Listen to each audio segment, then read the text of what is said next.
आज हमारे साथ बिहार के जाने माने जनरल फिजिशियन डॉक्टर दिवाकर तेजस्वी मौजूद है। तो डॉक्टर साहब बहुत बहुत स्वागत है आपका हमारे चैनल में। धन्यवाद।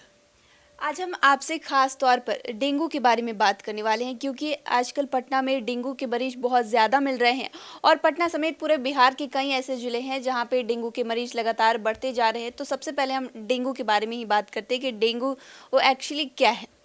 देखिए, डेंगू एक वायरल डिजीज़ है जो एडिस एजिप्टाई जो इन्फेक्टेड हो जाते हैं मच्छर, उसके काटने से होता है। प्रायः ये मच्छर सुबह के समय या गोधूली के समय में काटते हैं, दिन में ही काटते हैं। और जो इन्फेक्टेड मच्छर किसी भी स्वस्थ व्यक्ति को यदि काट देता है, उसमें डेंगू का वायरस रहता है, तो वो इंजेक्ट कर देता है स्वस्थ व्यक्ति में, और जो स्वस्थ व्यक्ति है वो डेंगू से पीड़ित हो जाता है। आजकल मरीजों की संख्या ज़्यादा बढ़ रही है। डेंगू के मरीज़ देखने के में नॉर्मल ही लगते हैं, लेकिन वो डेंगू की चपेट में आ जाते हैं और मरीजों की संख्या लगातार बढ़ती भी जा रही है। तो ऐसा क्यों हो रहा है, क्यों क्यों लगातार बढ़ रहे हैं?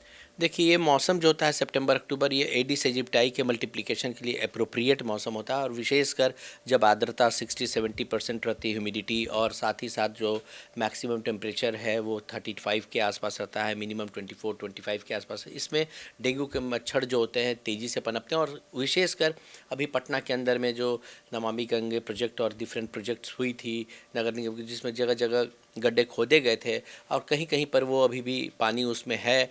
और कंस्ट्रक्शन वर्क पटना के अंदर में काफ़ी हो रहा है, उसमें भी पानी के लिए हौजे बनाए जाते हैं कंस्ट्रक्शन के लिए, उसमें भी मच्छर पनपने के आइडियल सोर्स होते हैं। तो ये सब कारण मिलाकर के मच्छरों का प्रकोप बढ़ा और उस कारण से डेंगू के वायरस भी इस समय बढ़े और तेज़ी से ये फैला पटना में। ऐसा सुना जाता है, कहा भी जाता है कि डेंगू के जो मच्छर हैं वो उजाले में ज़्यादा प्रभावी होते हैं।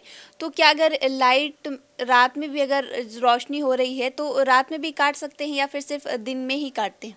नहीं, सामान्यतः दिन में ही काटते हैं, रात की रोशनी से ऐसा असर नहीं होता है। लेकिन डायरनल रिद्म में होता है मच्छरों का भी, तो प्रायः जो एडिस के मच्छर होते हैं वो दिन में ही काटते हैं, लेकिन कभी कभी रात में भी ये काट सकते हैं।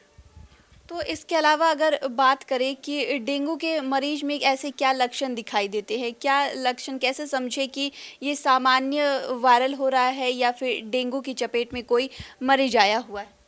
देखिए, डेंगू का जो फीवर होता है उसमें बहुत तेज़ फीवर होती है, आँखों के पीछे दर्द होती है, सर में दर्द होता है, बॉडी एक होता है, ब्रेन ब्रेक बोन डिजीज़ कहते हैं, हड्डियों में इतनी तेज़ दर्द होती है। जो सामान्य फ्लू होते हैं उसमें बुखार के साथ साथ नाक का बहना, आँखों का बहना, खांसी होना, सर्दी होना, ये होता है। तो ये दोनों डिस्टिंक्ट होते हैं। और डेंगू के फीवर में कभी कभी रैशेज़ निकलते हैं, लैट्रिन काला होने लगते हैं, और सीवियर होता है तो नाक से और मसूड़ों से ब्लड भी आ सकती है। देखा जाता है कि लोग प्लेटलेट्स के ऊपर ज़्यादा भागते हैं कि अगर प्लेटलेट्स कम हुआ तो वो समझ जाते हैं कि डेंगू हो रहा है। तो ये कितना तक सही है और गलत है? देखिए, प्लेटलेट्स की कमी होती है और प्लेटलेट्स की कमी होने के कारण से ब्लीडिंग की टेंडेंसी बढ़ जाती है, इसमें कोई दो राय नहीं है। लेकिन अगर प्लेटलेट्स 1 लाख के ऊपर है तब निश्चिंत रहें, कोई परेशानी की बात नहीं है। 50,000 से 1 लाख के बीच में है तो थोड़ा सा सचेत रहना होता है, 50,000 से कम है तो और सचेत रहना होता है। लेकिन अगर 30,000 इस सबसे कम होने लगते हैं तो ब्लीडिंग की टेंडेंसी को देखते हुए चिकित्सीय देख रेख में उन्हें हॉस्पिटलाइज होने की आवश्यकता पड़ सकती है। अगर बात करें लिवर की, तो डेंगू की वजह से किसी के लिवर पे असर पड़ सकता है?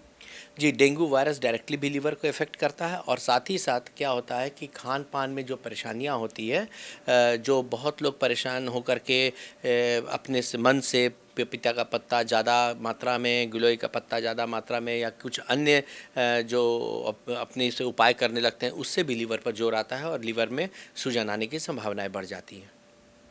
तो अगर जैसा कि हम बात कर रहे हैं कि डेंगू के बारे में ही, तो इसके अलावा क्या-क्या लक्षण दिखाई देते हैं? जैसे और क्या-क्या चीज़ों पे इफ़ेक्ट डालता है? जैसे अगर बाल पे इफ़ेक्ट हो सकता है या फिर कोई और हिस्सों में? देखिए, सामान्यतः डेंगू जो है, डेंगू हेमरेजिक फीवर जो होता है वो सामान्यतः ज़्यादा खतरनाक होता है। और उसमें क्या होते हैं कि लीकेज होने लगते हैं वेसल से, और प्लाज्मा का ऊज़ होता है, पेट में पानी आने लगती है, फेफड़ों में पानी आने लगती है, और बीपी लो होने लगती है। डिफरेंट ऑर्गन्स में जो परफ्यूजन होना चाहिए, जितना उससे ब्लड मिलनी चाहिए, ऑक्सीजन मिलनी चाहिए, वो कम मिलने लगती है।